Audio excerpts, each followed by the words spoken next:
Hello students, स्वागत है आपका विक्रम एकेडमी के यूट्यूब चैनल पर। आज हम 10th स्टैंडर्ड का साइंस सब्जेक्ट सीखने जा रहे हैं और हमारा टॉपिक है लेंसेज। और यहाँ पे आज के कंसेप्ट हम देखेंगे यहाँ से defects of vision and their corrections.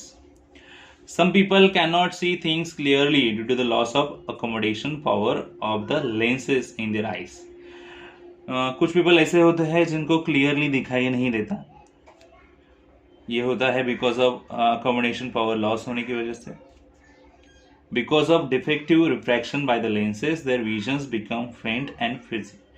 तो डिफेक्टिव रिफ्रैक्शन होता है और उसकी वजह से जो ऑब्जेक्ट या फिर विजन है देखने का वो फेंट और फजी होता है।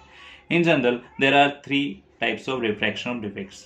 तो रिफ्रैक्शन डिफेक्ट्स जो है वो 3 तरह के हैं और इसमें पहला जो है near sightedness myopia. In this case, the eye can see nearby object clearly, but the distance object appear indistinct. अब ये नियर साइटेडनेस क्या है? जहाँ पे आप नियर बाय ऑब्जेक्ट अच्छे से देख सकते हो बट पर्सन दूर का ऑब्जेक्ट ठीक से नहीं देख सकता। This mean that the far point of the eye is not at infinity but shift closer to the eye. In nearsightedness, the image of a distance object form in front of the retina. There are 2 reasons for this defect. तो ये effect में क्या होगा, क्या होता है यहाँ पे बताया है। तो फार पॉइंट वाला जो ऑब्जेक्ट है मतलब इन्फिनिटी दूर का ऑब्जेक्ट जो है वो क्लोजर शिफ्ट होता है आई के। एंड नियर साइटेडनेस में क्या होगा, द इमेज जो है डिस्टेंस ऑब्जेक्ट की वो रेटिना के सामने क्रिएट होती है। ये डिफेक्ट होने का reason the curvature of the cornea and the eye lens increases. तो कर्वेचर जो है कॉर्निया का और लेंसेज जो है इंक्रीज होगा। The muscles near the lens can not relax. जो मसल्स होते हैं लेंस के नज़दीक वो रिलैक्स नहीं हो पाते। That the converging power of the lens remain large. इसका मतलब कन्वर्जिंग पावर जो है लेंस का लार्ज ही रहता है। The eyeball elongates so that the distance between the lens and the retina increases. Eyeball इस तरह से अरेंज होते हैं कि उनके बीच का डिस्टेंस जो है मतलब लेंस और रेटिना का वो इंक्रीज होता है। This defect can be corrected by using spectacles with concave lens और प्रॉपर फोकल लेंथ। अगर प्रॉपर फोकल लेंथ वाले कॉन्केव लेंस यूज किए जाए मतलब स्पेक्टैकल में ऐसा होता है तो स्पेक्टैकल यूज करने पे ये डिफेक्ट करेक्ट किया जा सकता है। This lens diverges the incident rays and this divergent rays can be converged by the lens in the eye to form the image on the retina. तो डाइवर्ज होने की वजह से इंसिडेंट रे डाइवर्ज होने की वजह से जो भी कन्वर्जिंग रेज जो है लेंसेज पे आई के लेंसेज पे बनते हैं और उसी वजह से रेटिना पे इमेज दिखाई देती है। The focal length of concave lens is negative. तो फोकल लेंथ कॉन्केव लेंस की क्या होगी, negative. So lens with negative power is required for correcting near sightedness. तो इसका मतलब है ऐसी लेंस जो निगेटिव पावर में होगी वही जरूरी है नियर साइटेडनेस के लिए। The power of the lens is different for different eyes. अलग अलग आइज के लिए अलग अलग पावर की लेंसेस लगेंगी, ठीक है। So on the magnitude of their near sightedness. Second defect है फार साइटेडनेस और हाइपरमेट्रोपिया उसे बोल सकते हैं। यह डिफेक्ट में क्या होता है, human I can see distant objects. Human आई जो है मतलब पर्सन दूर का ऑब्जेक्ट क्लियरली देख पाता है बट नियर बाय ऑब्जेक्ट उसे अच्छे से दिखाई नहीं देता। This means that the near point of the eye is no longer at 25 centimetre but shifts further away. So near point जो है वो 25 सेंटीमीटर तक नहीं रहता, शिफ्ट होता है, दूर चला जाता है। As shown in the figure 7.14। तो यहाँ पे फिगर आप देख सकते हो 7.14 में कैसे होता है। तो नॉर्मल जब आप देखते हो ऑब्जेक्ट्स विदाउट डिफॉल्ट तो ये इस तरह से इमेज बनते हैं यहाँ पे, बट हाइपरमेट्रोपिया में क्या होगा, ये उसके आगे चला जाएगा मतलब इमेज जो बनता है वो। अगर आप कॉन्वेक्स लेंस यूज़ करोगे तो इमेज प्रॉपर यहाँ पे फॉर्म होगा। ऐसे नियर साइटेडनेस में बताया था, ओके दूर का ऑब्जेक्ट्स देखने के लिए। तो इमेज नॉर्मली ऐसे बनता है अगर आप नॉर्मल विदाउट डिफेक्ट हो तो, बराबर। बट अगर मायोपिक इफेक्ट अगर हो गया, नियर साइटेडनेस है, तो दूर के ऑब्जेक्ट का जो भी इमेज है तो ऐसे यहाँ पे बनता है। तो यहाँ पे रेटिना पे आने के लिए फिर ये जो लेंस है यहाँ पे यूज़ होगी, बराबर, और फिर ये इमेज यहाँ पे प्रॉपर बन पाएगी, ठीक है। तो कॉन्केव लेंस यहाँ पे यूज़ होगी, यहाँ पे कॉन्वेक्स लेंस से यूज़ होगी। देखते हैं यहाँ पे curvature of the cornea and the eye length decrease so that the converging power of the lens become less. तो curvature of cornea and eyes कैसे होगा, डिक्रीज होगा, तो इसी वजह से कन्वर्जिंग पावर जो है वो कम होगी. Due to the flattening of the eye balls the distance between the lens and retina decreases. So flattening की वजह से डिस्टेंस क्या होगा लेंस और रेटिना का, कम होगा. ठीक है. Next, this defect can be corrected by using a convex lens. Convex lens use करके ये डिफेक्ट दूर किया जा सकता है. प्रॉपर फोकल लेंथ का जो भी लेंस है वो यूज करना पड़ेगा. This lens converge the incident ray before they reach the lens. वो ये कन्वर्ज किए जाते हैं लेंसेज जो है. तो this lens can converges them to form the image on the retina. तो रेटिना पे इमेज फॉर्म हो जाता है बिकॉज ऑफ लेंस कन्वर्ज करती है रेज को. The focal length of convex lens is positive, thus the spectacles used to correct farsightedness has positive power. Focal length जो है कॉन्वेक्स लेंस का पॉजिटिव होगा क्योंकि स्पेक्टेकल्स क्या होते हैं, करेक्ट करते हैं फार साइटेडनेस पॉजिटिव पावर से. The power of this lenses is different depending on the extent of far sightedness. जैसे फार साइटेडनेस का प्रॉब्लम है वैसे ही पावर यूज किया जाएगा, अलग अलग लेंसेज यूज की जाएगी ये डिफेक्ट सॉल्व करने के लिए. आगे दिया है presbyopia. Generally the focusing power of the eye lens decreases with age. Generally क्या होता है, एज के साथ फोकसिंग पावर जो है आई का कम होते जाता है. The muscles near the lens lose their ability. जो मसल्स होते हैं लेंस के नज़दीक वो एबिलिटी अपनी खो देते हैं. And to change the focal length of the lens, तो लेंस का फोकल लेंथ चेंज हो जाता है. The near point of the lens shift further from the eye. जो नियर पॉइंट होता है वो थोड़ा आगे चला जाता है. Because of this old people can not see nearby objects. इसीलिए ओल्ड पीपल्स को नियर बाय ऑब्जेक्ट दिखाई नहीं देता. Sometime people suffer from nearsightedness as well as farsightedness. कभी भी लोगों को दोनों से डिफेक्ट की वजह से तकलीफ होती है. In such a case bifocal lens are required to correct the defect. In such lenses the upper part is concave lens and correct near sightedness while the lower part is a convex lens which correct far sightedness. तो ऐसी bifocal lens use होती है जहाँ पे दोनों concave lens और convex lens जो mix होती है.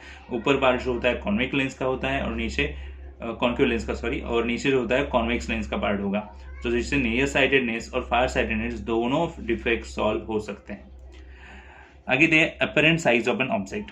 Consider two object PQ and P1Q1. तो PQ P1Q1 having some size but same size के होंगे but kept at different distance. अलग अलग डिस्टेंस पे रखे हैं from an eye as shown in figure. ठीक है. As the angle alpha subtended by PQ at the eyes is larger than the angle beta subtended bye P1Q1.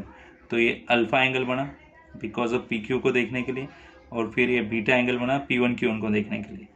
The apparent size of an object depends on the angle subtended by the object at the eye. तो apparent size जो है depend होगी कितना angle subtended होगा object को देखने के लिए उस पर. ना use of concave lenses. Concave lenses के यूज दिए मेडिकल इक्विपमेंट्स में यूज होंगे, स्कैनर में यूज होंगे, CD प्लेयर में भी कॉन्केव लेंसेज यूज होते हैं. This instruments use laser light में यूज होंगे. For proper working of this equipments concave lens are use. तो प्रॉपर वर्किंग के लिए कॉन्केव लेंसेज यूज किए जाते हैं. The peephole in door. This is also small safety device which help us see a large area outside the door. तो door में पीप whole बनाया गया होता है, वहाँ पे भी कॉन्केव लेंस यूज होता है डोर में, जिससे हम बाहरी पार्ट का जो भी लार्जर एरिया है, आउटसाइड एरिया है जो हम देख सकते हैं, उस सेफ्टी डिवाइस है ऐसे हम बोल सकते हैं. दिस यूजेस वन और मोर कॉन्केव लेंसेज. तो यहाँ पे एक और उससे ज़्यादा कॉन्केव लेंस यूज हो सकते हैं. Spectacles. Concave lenses are use in spectacles to correct near sightedness. Spectacles में भी कॉन्केव लेंस का यूज होता है. टॉर्च में भी यूज होता है कॉन्वेक्स लेंस का, कॉन्केव लेंस का. एंड कैमरा, टेलीस्कोप और माइक्रोस्कोप में भी यूज होता है. The instrument mainly use convex lens. अच्छा, ये instrument mainly convex lens use करते हैं. To get good quality image a concave lens is use in front of the eyepiece और इनसाइड इट. अगर हमें अच्छी इमेज देखनी है तो वहाँ पे कॉन्वेक्स लेंस भी लगाया गया होता है आई पीस पे या फिर इनसाइड पे. ठीक है स्टूडेंट. आगे का concept uses of convex lenses. First they are simple microscope. A convex lens with a small focal length produce a virtual, erect and bigger image of an object as shown in the figure. Such a lens is called simple microscope और magnifying lenses. तो आप यहाँ पे देख सकते हो object is close to the lenses, lens के नज़दीक ऑब्जेक्ट रखा है। तो फिर इमेज कैसे मिलेगी हमें, हम इमेज देखने के लिए कैसे देख सकते हैं। सो वर्चुअल इमेज होगी, इरेक्टेड होगी, बिगर इमेज दिखाई देगी। ठीक है, तो यहाँ पे ऑब्जेक्ट रखा है तो इमेज यहाँ पे बनी। ठीक है, तो यहाँ पे ऑब्जेक्ट इज फोकस ऐसे कहा गया है। One can get a 20 times larger image of an object using such microscope. ऐसे माइक्रोस्कोप से 20 times larger image मिलती है। These are used for watch repair. watch repair में यूज होते हैं। टेस्टिंग प्रेशियस जेम्स जैसे कि हम बोल सकते हैं डायमंड वगैरह, पर्ल। ओके, ये प्रेशियस जेम्स है, उनको टेस्ट करने के लिए, फाइंडिंग देयर डिफेक्ट्स, उनके डिफेक्ट्स फाइंड आउट करने के लिए इस तरह से सिंपल माइक्रोस्कोप यूज किया जाता है। ठीक है, आगे compound microscope. Simple microscope is use to observe small size object. छोटे ऑब्जेक्ट स्टडी करने के लिए, ऑब्जर्व करने के लिए सिंपल माइक्रोस्कोप यूज होता है। बट मिनट ऑब्जेक्ट्स, जो बहुत छोटे ऑब्जेक्ट्स हैं, like blood cells of plants and animals and minute living beings like bacteria cannot be magnified sufficiently by simple microscope. तो ऐसे मिनट ऑब्जेक्ट जो है वो सिंपल माइक्रोस्कोप से ज़्यादा स्टडी नहीं कर सकते, क्योंकि ऑब्जर्व नहीं कर सकते। Compound microscope are use to study this objects. तो अगर ऐसे ऑब्जेक्ट स्टडी करने हैं तो कंपाउंड माइक्रोस्कोप हमें चाहिए। A compound microscope is made of 2 convex lenses. ये 2 कॉन्वेक्स लेंस से बना हुआ होता है। सो objective and eyepiece. The objective has smaller cross section and smaller focal length. जो ऑब्जेक्टिव होगा वो स्मॉलर क्रॉस सेक्शन होगा, स्मॉलर फोकल लेंथ होगा वहाँ पे। The eyepiece has bigger cross section. Eyepiece पे लगाया गया जो कॉन्वेक्स लेंस है वो बिगर क्रॉस सेक्शन का होगा। Its focal length is also larger, उसका फोकल लेंथ भी बड़ा होता है। So that of the objective higher magnification can be obtain by the combine effect of 2 lenses. दोनों लेंस के कंबाइन इफेक्ट की वजह से ज़्यादा मैग्निफिकेशन दिखाई देता है इमेज का। As shown in the figure 7.17। तो यहाँ पे फिगर आप देख सकते हो। ओके, तो ये आई पीस पे लगाया गया है कॉन्वेक्स लेंस और ये ऑब्जेक्ट के नज़दीक वाला। ओके, तो ऑब्जेक्टिव लेंस हो गया और इमेज ये ऐसी बड़ी इमेज मिलती है। इन दोनों का जो नॉर्मल इफेक्ट है उसकी वजह से हमें इमेज ऐसे बड़ी इमेज मिलती है। ऑब्जेक्ट कितना छोटा है, इमेज कितनी बड़ी है। The image formed by the first lens act as the object for the second lens. जो इमेज बनती है बिकॉज ऑफ ऑब्जेक्टिव लेंस की वजह से, तो यहाँ पे इमेज बनी, ये ऑब्जेक्ट है तो इमेज यहाँ पे बनी। यही इमेज आई पीस के जो भी कॉन्वेक्स लेंस है उसके लिए ऑब्जेक्ट बनेगा और इसकी इमेज यहाँ पे बनेगी। ठीक है, the axes of both lenses are along the same line. The lenses are fitted inside a metallic tube. Metallic tube में ये फिट किए होंगे in such a way that the distance between can be change. तो distance change कर सकते हैं ऐसे। Now next, telescope. Telescope is use to see distance object clearly in their magnified form. तो टेलीस्कोप यूज किया जाता है डिस्टेंस ऑब्जेक्ट देखने के लिए।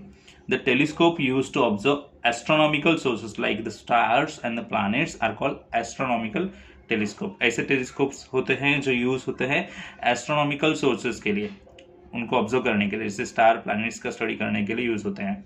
Telescope are of 2 types. 2 तरह के टेलीस्कोप होते हैं। Refracting telescope, this uses lenses, and reflecting telescope, this uses mirror and also lenses भी। In both this the image form by the objective act as object for the eyepiece. जो भी image बनती है objective lens की वजह से वो आई piece के लिए ऑब्जेक्ट बनेगी, जैसे ऑब्जेक्टिव लेंस और आई पीस यहाँ पे बोला है। Which form the final image, और जो आई पीस पे ऑब्जेक्ट आएगा उसी इमेज को फाइनल इमेज बोलेंगे। Objective lens has large diameter. Objective lens की डायमीटर लार्ज होगी and larger focal length because of which maximum amount of light coming from the distance object can be collected. तो ये कैसे possible है यहाँ पे explain किया है। ठीक है, नेक्स्ट स्टूडेंट्स, आप रिफ्रैक्टिंग टेलीस्कोप देख सकते हो। तो कितने डिस्टेंस है, ऑब्जेक्टिव लेंस कितनी बड़ी है, आने वाली इमेज यहाँ पे होगी और वही इमेज का यूज़ होगा और फिर उससे और इमेज बनेगी। ये आई पीस है, ये ऑब्जेक्टिव लेंस है। On the other hand the size of the eyepiece is smaller and it's focal length is also less. तो ये स्मॉलर होगा, उसकी फोकल लेंथ लेस होगी, कम होगी। And both the lenses are fitted inside a metallic tube. दोनों lenses metallic tube में fit किए गए होंगे in such a way that the distance between them can be change. ऐसे फिट किए गए होंगे कि उनके बीच का डिस्टेंस चेंज किया जा सकता है। The principal axis of both the lenses are along the same straight line. तो प्रिंसिपल एक्सिस जो है दोनों लेंसेज का सेम ही होगा, स्ट्रेट लाइन पे होगा। Generally using the same objective but different eyepieces. तो ऑब्जेक्टिव सेम होगा बट आई पीस पे डिफरेंट होगा, डिफरेंट मैग्निफिकेशन मिलेगा इसकी वजह से। ऑप्टिकल इंस्ट्रूमेंट्स दिया है, convex lenses are use in various other optical instruments like camera, projector, spectrograph. ऐसे अलग अलग इंस्ट्रूमेंट्स में यूज किया जाता है optical instruments. Spectacles, convex lenses are use in spectacles for correcting far sightedness cover करने के लिए स्पेक्टैकल्स में कॉन्वेक्स लेंस यूज की जाती है। आगे दिया है persistence of vision. We see an object because the eye lens creates its image on the retina. हम ऑब्जेक्ट देख पाते हैं आई लेंस से बिकॉज उसकी इमेज रेटिना पे, हमारे आई में रेटिना पे इमेज क्रिएट होती है, इसलिए हम ऑब्जेक्ट देख पाते हैं। The image is on the retina as long as the object is front of us. जब तक हमारे सामने ऑब्जेक्ट है तब तक रेटिना पे इमेज बनती रहेगी। The image disappears as soon as the object is taken away. अगर ऑब्जेक्ट वहां से निकाल दिया गया तो रेटिना में जो इमेज बनी है वो भी चली जाएगी। However this is not instantaneous and the image remains imprinted on our retina for 1/16 of the second after the object is remove. But ये जो रेटिना पे इमेज चली जाती है बट कैसे तुरंत नहीं जाएगी, 1/16 सेकेंड तक वो ऑब्जेक्ट की इमेज रेटिना पे रहती है, बाद में वो चली जाती है। The sensation on retina persist for while. मतलब ये सेंसेशन जो इमेज का रेटिना पे शॉर्ट पीरियड के लिए रहेगा। This is called persistence of vision. उसे परसिस्टेंस ऑफ विजन बोलेंगे। मतलब ऑब्जेक्ट रिमूव करने पे भी कुछ देर के लिए, कुछ सेकेंड्स के लिए, सेकेंड के कुछ पार्ट्स के लिए बोल सकते हैं हम, इमेज विजन जो है वहाँ पे नजर आएगा रेटिना पे।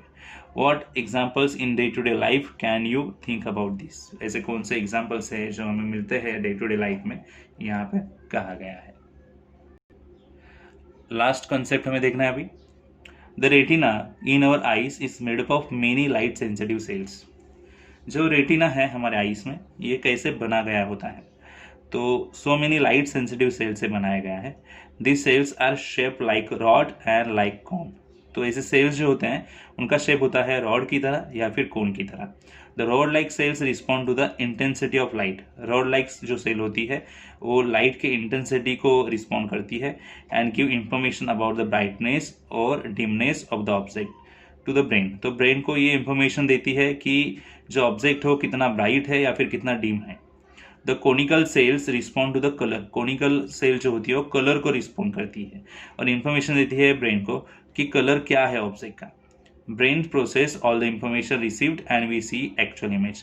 ब्रेन जो है ये सब प्रोसेस इंफॉर्मेशन जो मिली है प्रोसेस करता है और फिर हमें एक्चुअल इमेज नजर आती है। Rod like cell respond to faint light. Rod like cell जो है फेंट लाइट को रिस्पॉन्ड करते हैं but conical cell do not. But conical cell ऐसे रिस्पॉन्ड नहीं करते हैं। Thus we perceive colours only in bright light. इसलिए ब्राइट लाइट में ही हमें कलर नजर आते हैं। The conical cell can respond differently to red, green and blue colours. तो कोनिकल सेल अलग अलग कलर के लिए अलग अलग रिस्पॉन्ड करती है। When red colour falls on the eyes, the cell responding to red light get excited more than those responding to other colours. तो अदर कलर के कंपैरिजन में रेड कलर जब सामने आता है तो आई सेल जो है ज़्यादा रिस्पॉन्ड करती है, तो ज़्यादा सेंसेशन क्रिएट होता है रेड कलर के लिए।